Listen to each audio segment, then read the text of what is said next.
Boa noite, meus irmãos. Boa noite, minhas irmãs. Abram comigo a palavra de Deus em 2 Reis, capítulo 22, versos 1 e 2, e em seguida versos de 8 a 11. 2 Reis, capítulo 22, versos 1 e 2, e em seguida versos de 8 a 11.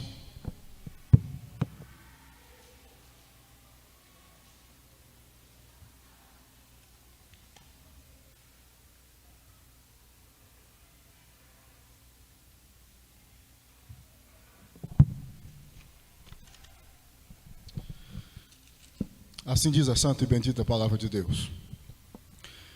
Tinha Josias 8 anos de idade quando começou a reinar, e reinou 31 anos em Jerusalém. Sua mãe se chamava Jedida e era filha de Adaías de Boscate.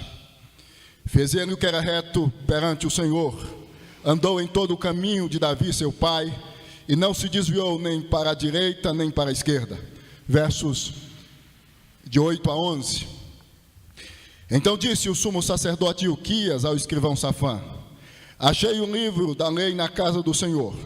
E Ilquias entregou o livro a Safã, e este o leu.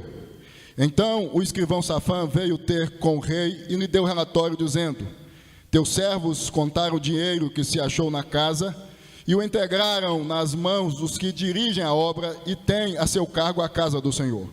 Relatou mais o escrivão Safã ao rei dizendo: o sacerdote Ilquias me entregou um livro, e Safã o leu diante do rei. Tendo o rei ouvido as palavras do livro da lei, rasgou as suas vestes. O tema da nossa meditação hoje é avivamento, uma necessidade urgente. Avivamento, uma necessidade urgente. Deus, este é o momento em que desejamos ouvir unicamente a Tua voz. Assim sendo, pedimos que Tu venhas em o nome de Jesus trazer a cada um de nós o que necessitamos, o que precisamos por meio da Sua santa e bendita palavra. Usa-me, Deus, com a finalidade de edificar o Teu povo, a Tua igreja. Que assim seja em o nome de Jesus. Amém. E amém. Avivamento, uma necessidade urgente. Meus irmãos, há cerca de mais ou menos 7 anos, eu conversava com um pastor de uma matiz denominacional evangélica protestante sobre avivamento. E na medida em que conversávamos, este pastor veementemente dizia: a igreja evangélica brasileira vive um avivamento. A igreja evangélica brasileira vive um avivamento. Eu ouvia este pastor e no íntimo dizia: a igreja evangélica brasileira não vive um avivamento. Mas eu não vou questionar este pastor. Mas eu não aguentei e questionei. Qual a razão do Senhor pensar que a igreja evangélica brasileira vive um avivamento? De imediato, este respondeu: o crescimento numérico. A igreja evangélica brasileira, nos últimos anos, tem crescido e crescido muito. Eu, intrigado, questionei-o. Então o senhor está me dizendo que crescimento quantitativo é sinônimo de avivamento? Que crescimento quantitativo é sinônimo de avivamento? Prontamente, este respondeu sim. Mais uma vez, eu o questionei e afirmei: penso que o senhor está equivocado, porque avivamento não tem a ver fundamentalmente com o crescimento quantitativo. O crescimento quantitativo, o crescimento numérico do povo de Deus na terra, tem a ver com avivamento. Mas não é fundamentalmente, isto é, o crescimento numérico, quantitativo, sinônimo de avivamento. Deste modo, ouso dizer que a igreja evangélica brasileira não tem vivido um genuíno avivamento, já que há crescimento quantitativo, mas não há crescimento qualitativo. E se nós formos estudar a história dos avivamentos ocorridos no seio da igreja cristã, nós vamos perceber que dentre tantas marcas, o crescimento numérico, juntamente com o crescimento quantitativo, é uma das marcas.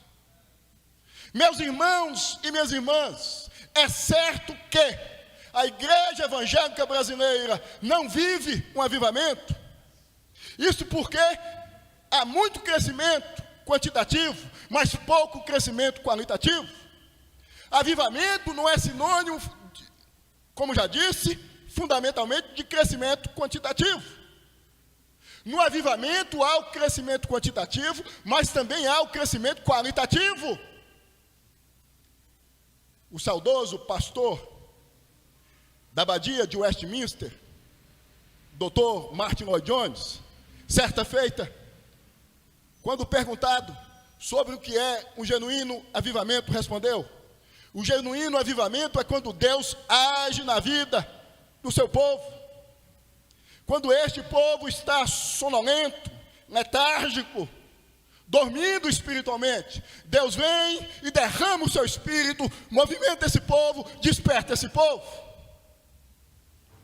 O afamado evangelista norte-americano, falecido em 2018, Billy Graham, certa feita disse: avivamento não é um povo descendo ladeira abaixo, tocando tambores. É um povo subindo ladeira acima na direção do carruário, com lágrimas nos olhos. Avivamento, podemos dizer, meus irmãos, é o que aconteceu com Josias em Judá. No reino de Judá, a época do rei Josias. Porque se nós formos avaliar, nós vamos perceber que houve um despertamento espiritual, houve uma mudança. Deus agiu nessa época por meio de Josias, no reino de Judá. Houve uma mudança de comportamento, de perspectiva. Isso porque os reis que antecedem Josias, seu avô Manassés e seu pai Amon, haviam sido reis que haviam feito o que desagrada a Deus. Se nós voltarmos os nossos olhos precisamente para o capítulo 21, nós vamos perceber que Manassés, avô de Josias, foi um péssimo rei em Judá, idólatra, adotou práticas culturais, religiosas, pagãs, advindas da Síria, idolatria, paganismo, infanticídio, sacrifício de crianças. Vejam o que diz o verso 6 do capítulo 21, referindo-se a Manassés: e queimou a seu filho como sacrifício. Sacrificou o próprio filho, matou o próprio filho. O reino de Judá, à época de Manassés, estava envolvido por práticas religiosas indecorosas, indecentes, pagãs, estranhas ao Deus Santo, Deus de Israel, ao único Deus. Diz o texto, a partir do verso 19, que Manassés morre, sobe ao trono de Judá seu herdeiro, Amon, pai de Josias, e este faz o que é mal perante os olhos do Senhor. Este não promove a mudança que o reino de Judá tanto precisava. Diz o texto que Amon seguiu o exemplo do seu pai, um péssimo rei, diante de Deus.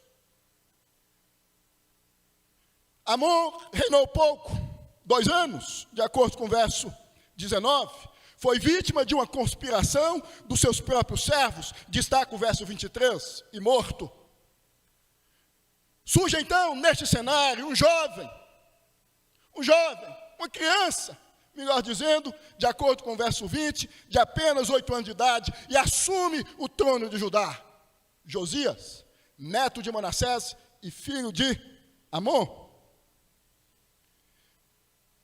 Com mais de 20 anos de idade, já como rei em Judá, Josias promove um movimento para reformar o templo, a casa de Deus. Diz o texto, dos versos de 8 em diante, que o escrivão Safã, junto com o sacerdote Ilquias, descobrem um livro da lei perdido, melhor dizendo, dentro da casa de Deus. E a partir daí começa uma revolução espiritual, uma mudança espiritual no reino de Judá. O povo é despertado por Deus. Deus usa Josias, um povo que estava acostumado com a idolatria, com o paganismo, com o infanticídio, isto é, com o sacrifício de crianças, um povo que estava perdido, um povo que estava caminhando na direção oposta da vontade de Deus, um povo que não estava mais vivendo de acordo com a palavra de Deus. Agora é por meio desse rei, obviamente que Deus é que intervém na história, Deus que faz isso acontecer. Esse povo então é tomado por tudo que Deus promove por meio desse rei, a viver um despertamento espiritual. O nosso tema é avivamento, uma necessidade urgente. Surge aqui uma pergunta: por que o avivamento é uma necessidade urgente? Se nós observarmos, nós vamos perceber que o avivamento que ocorreu aqui no reino de Judá com Josias nos apresenta algumas marcas, alguns sinais. Em todo avivamento, esses sinais estão presentes. Em todo avivamento que ocorreu na história do povo de Deus, esses sinais estão presentes. Por essa razão que eu digo que o avivamento é uma necessidade urgente, tendo em vista o cenário que a igreja evangélica protestante brasileira vive. Crescimento quantitativo, mas pouco crescimento qualitativo. Igrejas abastadas, igrejas cheias, mas muito escândalo, muito desvio, muita corrupção. Igrejas cheias, super cheias. Muita gente dizendo que é evangélica, que é protestante, mas pouca vida, pouco compromisso com Deus, pouca fidelidade à palavra de Deus. Por isso que nesta noite eu ouso dizer, em se tratando da igreja evangélica brasileira, que o avivamento é uma necessidade urgente, porque o avivamento possui algumas marcas que eu passo a apresentar a vocês. Primeira marca, a redescoberta da palavra de Deus, ou a volta à palavra de Deus. Vejam que o texto, os versos de 8 em diante, ressalta que a palavra de Deus estava perdida dentro da casa de Deus. Vejam, verso 8: então disse o sumo sacerdote Ilquias ao escrivão Safã: achei o livro da lei na casa do Senhor. Estava perdido dentro da casa de Deus, provavelmente o Pentateuco ou uma parte do Pentateuco. Palavra de Deus havia sido esquecida. Época de Manassés, época de Amon, anos e anos, onde a palavra de Deus não havia sido exposta diante do povo, estava perdida dentro da casa de Deus. Eu ouso dizer, meus irmãos, que esta é a marca mais importante de um genuíno avivamento?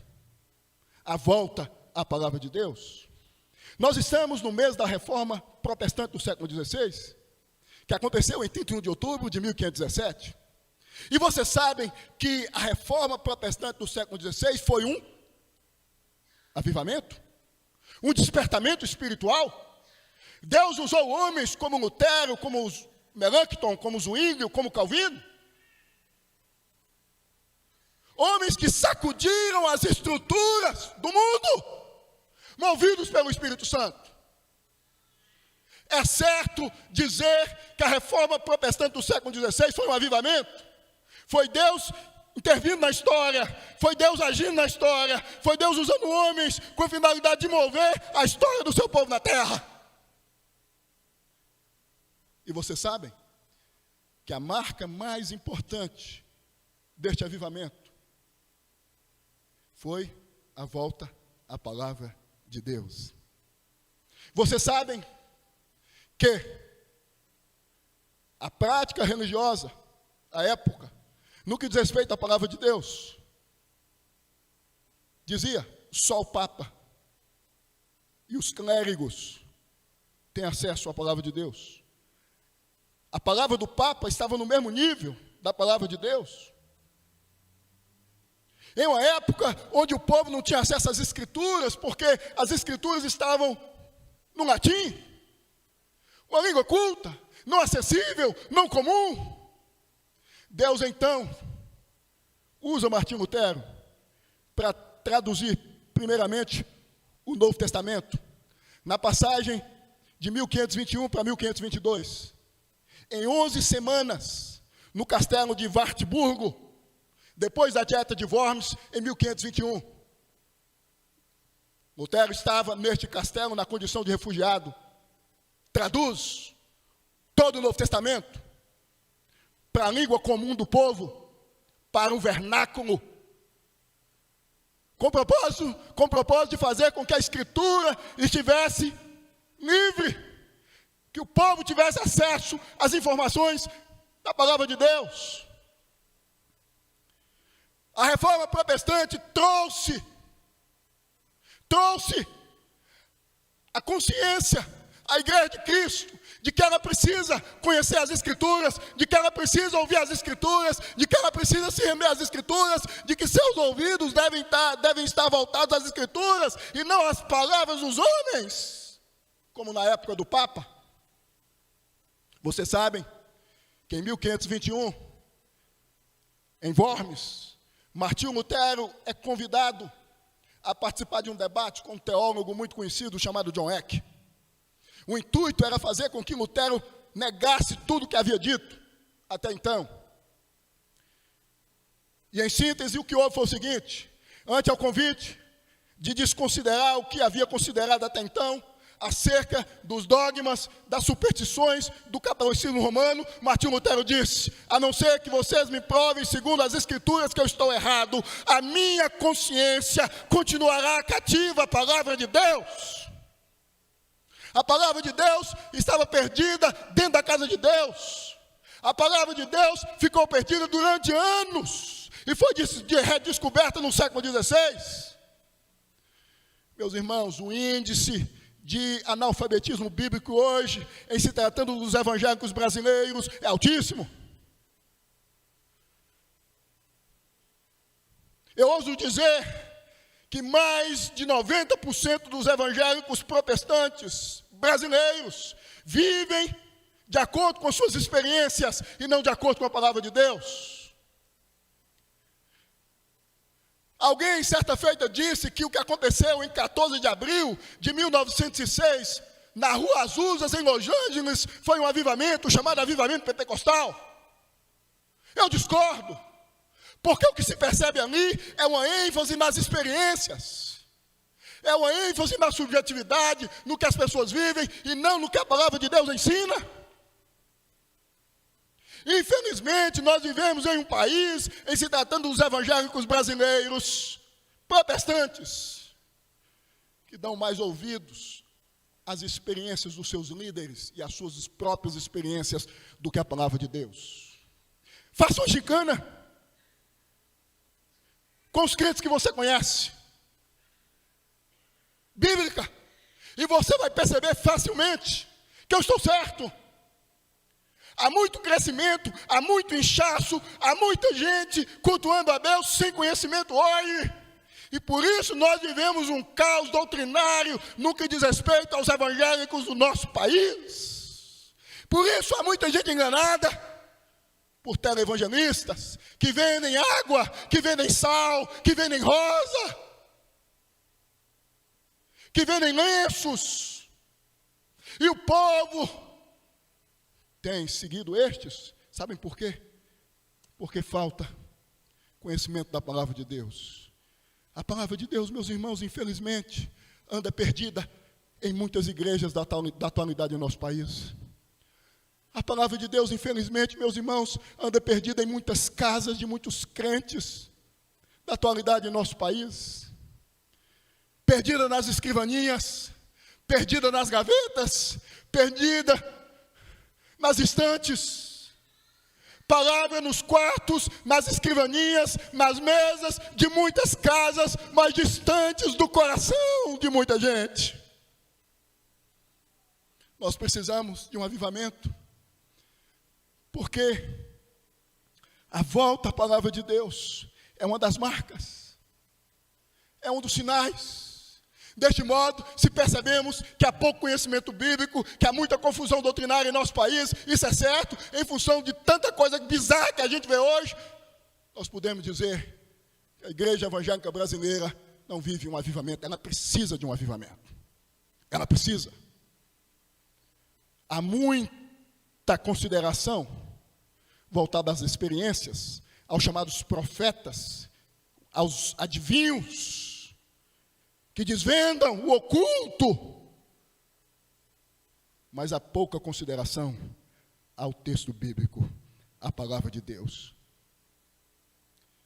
Nós precisamos clamar a Deus, para que Deus venha avivar-nos. Às vezes a gente pensa no avivamento coletivo, isso é importante, é fundamental, mas também nós temos que entender que há necessidade de começar primeiro em mim, em você, em nós.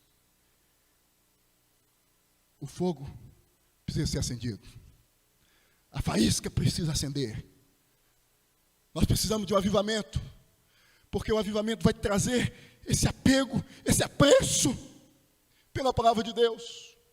Martinho Lutero, juntamente com seus amigos da Universidade de Wittenberg, ficou 11 anos depois de ter traduzido o Novo Testamento, tentando traduzir o Antigo Testamento. A conclusão foi em 1534.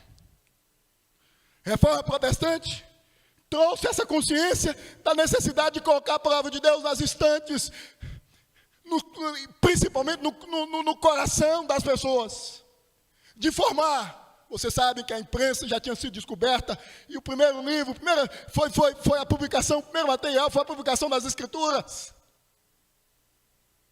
Veja como que Deus havia preparado o cenário. Anos depois, a descoberta da imprensa, veio a reforma, a consciência da necessidade de voltar, do povo de Deus voltar-se às Escrituras, e aí então a consciência é instalada, e a primeira obra a ser traduzida são as Escrituras, palavra de Deus. O avivamento é uma necessidade urgente, porque o avivamento possui algumas marcas. A primeira marca é a volta à palavra de Deus. Segunda marca,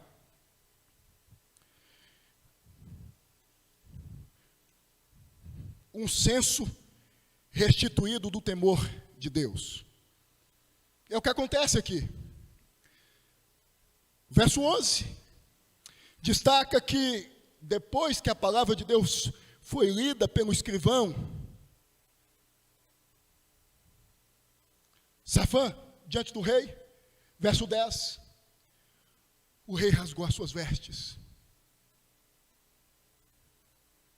A informação de que tudo estava errado, de que havia pecado em Judá, de que o povo estava diante de Deus e o temor de Deus foi restituído.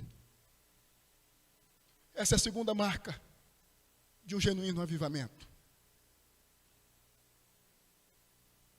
temor de Deus, o receio de pecar contra Deus, o receio, antropopaticamente falando, de entristecer o coração de Deus. Quando há avivamento, há temor de Deus, há um receio, há uma preocupação por pecar contra Deus. É perceptível aqui que quando a palavra de Deus é exposta, que quando a palavra de Deus é escancarada, automaticamente o conhecimento acerca do que Deus quer que se faça, comportamentalmente falando, quando é exposto, Josias, nós estamos errados, em outras palavras, ele rasga as suas vestes. Me vem à mente o que aconteceu no país de Gales em 1904, com um homem chamado Evan Roberts. Evan Roberts foi um homem que Deus usou para promover o avivamento no país de Gales no início do século XX, 1904. Mas antes do avivamento ocorrer, aos 13 anos de idade, Roberts já se colocava diante de Deus. Em 1891, em uma oração, Robert faz 2 pedidos. Primeiro pedido, Deus, me encha do Espírito Santo. Segundo pedido, Deus, aviva o país de Gales. Um menino, uma criança, 13 anos de idade, cheia do temor de Deus. Anos depois, com 26 anos de idade, Deus toma conta do país, Deus derrama o seu espírito sobre o país de Gales, e por meio de Evan Roberts, o avivamento ocorre. O avivamento durou 9 meses. Cerca de 100 mil pessoas são alcançadas pelo Evangelho. Cerca de 100 mil pessoas alcançadas pelo Evangelho. Foi feita uma pesquisa 6 anos depois, acerca do resultado deste avivamento no país de Gales. E a conclusão foi: 80% das pessoas alcançadas pelo avivamento estavam firmes em Jesus Cristo. Me vem à mente também o que aconteceu em 1907 na Coreia do Sul. O afamado avivamento entre os coreanos da Coreia do Sul, sul-coreanos.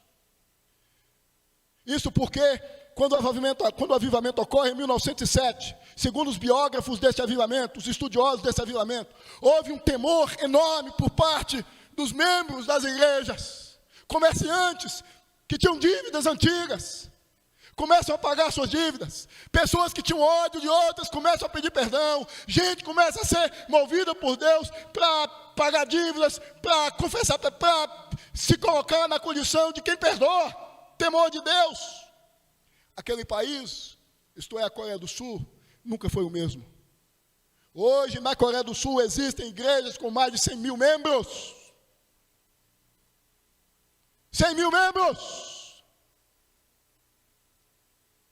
Irmãos, eu ouso dizer, com base no avivamento que aconteceu em Judá com Josias, e nesses 2 avivamentos, que a igreja evangélica brasileira não vive o avivamento, porque o que falta é temor de Deus. Quantos pastores envolvidos em corrupções, quantos escândalos, quanta gente travando guerras nas redes sociais, quanta inimizade, quanta disputa, quanto ódio, quanta espada em nome do Evangelho. Falta temor de Deus. Segundo Provérbios, o princípio da sabedoria. Temor de Deus, meus irmãos, tem a ver com o receio de pecarmos contra Deus, de desobedecermos a Deus. É o crente que vive o tempo todo: Deus não permita que eu venha pecar contra o Senhor. Deus não permita que eu venha pecar contra o Senhor. Deus não permita que eu venha pecar contra o Senhor. Toda glória, Deus, com relação a tudo que eu fizer nesta vida, seja dada ao Senhor.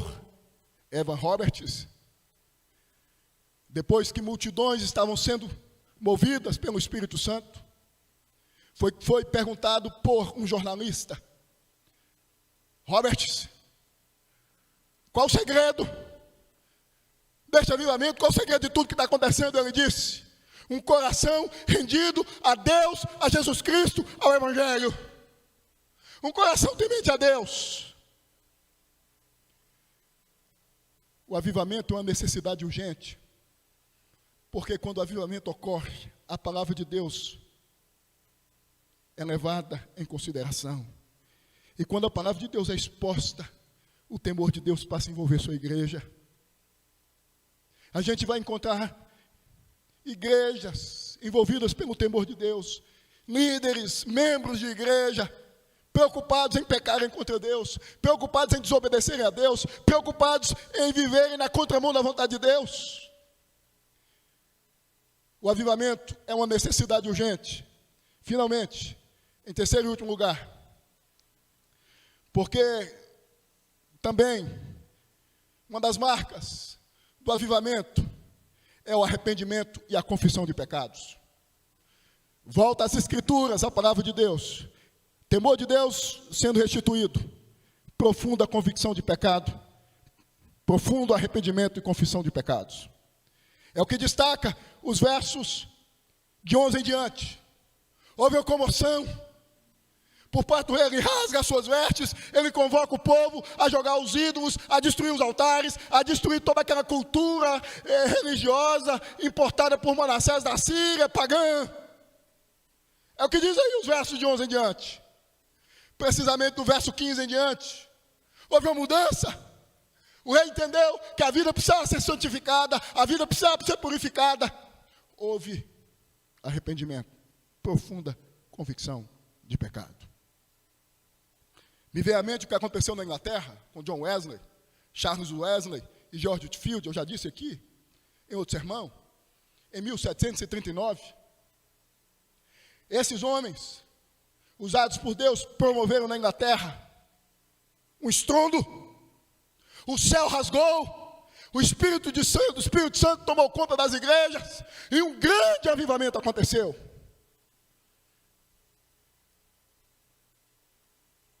Multidões e multidões ouviam George Whitefield, um grande pregador do Evangelho, à época. Um homem que pregava 5, 6 sermões, 10 sermões em um único dia, para 5 mil, 10 mil, 20 mil pessoas. Muito arrependimento, muita confissão de pecados, muita conversão, muita gente mudando de vida, muita gente mudando de rumo no que diz respeito às questões comportamentais éticas. Por que não nos lembrarmos do avivamento com Jonathan Edwards, na América do Norte, à época Nova Inglaterra, que começa a partir do ano de 1734, quando Jonathan Edwards, um jovem pregador do Evangelho, começa uma série de pregações sobre a doutrina da justificação.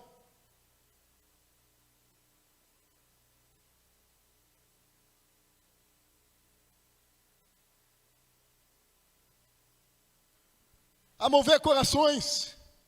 E em 1741, Jonathan Edwards prega um sermão muito conhecido, cujo tema foi pecadores nas mãos de um Deus irado. E a partir daí Deus toma conta da Nova Inglaterra. Dizem os biógrafos de Jonathan Edwards, que quando Jonathan Edwards pregava esse sermão, 1741, pecadores nas mãos de um Deus irado, as pessoas se sentiam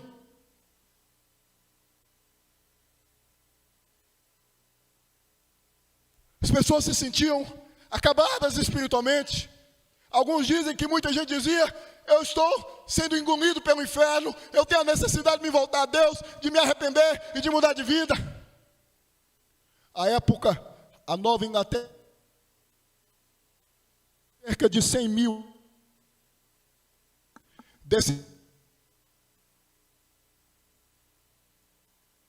alcançados pelo Evangelho. Deus usou este homem poderosamente, extraordinariamente. Houve arrependimento, houve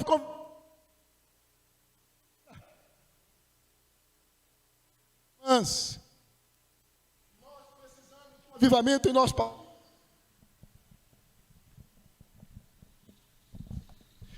Obrigado. Nós precisamos de um avivamento em nosso país, porque uma das marcas do avivamento é arrependimento e profunda convicção de pecado. Em uma população de quase 100 mil pessoas, 40 mil pessoas são atingidas pelo poder do Evangelho. Irmãos e irmãs, a igreja evangélica brasileira, infelizmente, não vive um avivamento. Ela precisa de um avivamento. Falta arrependimento, falta gente confessando pecados. Há muito esconde-esconde, há muito ocultismo. E nós precisamos nos colocar diante de Deus, como fez Evan Roberts, como fez John Wesley, Charles Wesley, George Whitefield, como fez Jonathan Edwards, como fez os grandes homens de Deus do passado, que se colocaram diante de Deus, dizendo: Deus tem compaixão do seu povo, aviva este povo, aviva a sua igreja. Há necessidade, irmãos, mais do que nunca, de hoje, como igreja do Senhor, de nos colocarmos diante de Deus, clamando por um avivamento, a começar pela primeira igreja presbiteriana em Carapicuíba. Nós desejamos crescer, mas nós não desejamos crescer só em números, em quantidade. Nós desejamos crescer numericamente, em números, mas em qualidade. E para isso nós precisamos nos colocar diante de Deus e pedirmos: Deus, aviva-nos. Ó Deus, nos faça ter mais a necessidade de conhecermos a Tua Palavra, de lermos a Tua Palavra, de conhecermos o que o Senhor nos ensina por meio da Tua Palavra. Ó Deus, nos faça ter mais temor do Senhor, nos faça ter mais esse desejo, essa vontade de sermos fiéis, esse medo de pecarmos contra o Senhor. Deus, nos faça ter profunda convicção de pecado, nos faça nos colocar diante do Senhor, rasgar os nossos corações e não as nossas vestes, e pedimos perdão. Nós precisamos de um avivamento. Nós precisamos de um avivamento. Os teólogos do século XVII, conhecidos como puritanos, quando falavam de avivamento, a primeira coisa que eles faziam era fazerem um círculo e entrarem dentro do círculo e dizerem: a começar em nós. Nós precisamos, meus irmãos, nos curvar, nos colocar diante de Deus e pararmos de achar que está tudo bem com Deus, que a nossa vida espiritual está tudo bem, está tudo resolvido. Nós precisamos ter essa necessidade de nos colocarmos diante de Deus e dizermos: Deus, tem compaixão, tem misericórdia, haja na nossa história, mova a nossa história, arranque de nós o que não é compatível com a Tua vontade, aviva os nossos corações, aviva, Deus. Eu quero convidar você a se ajoelhar juntamente comigo e a conversar com Deus nesse momento.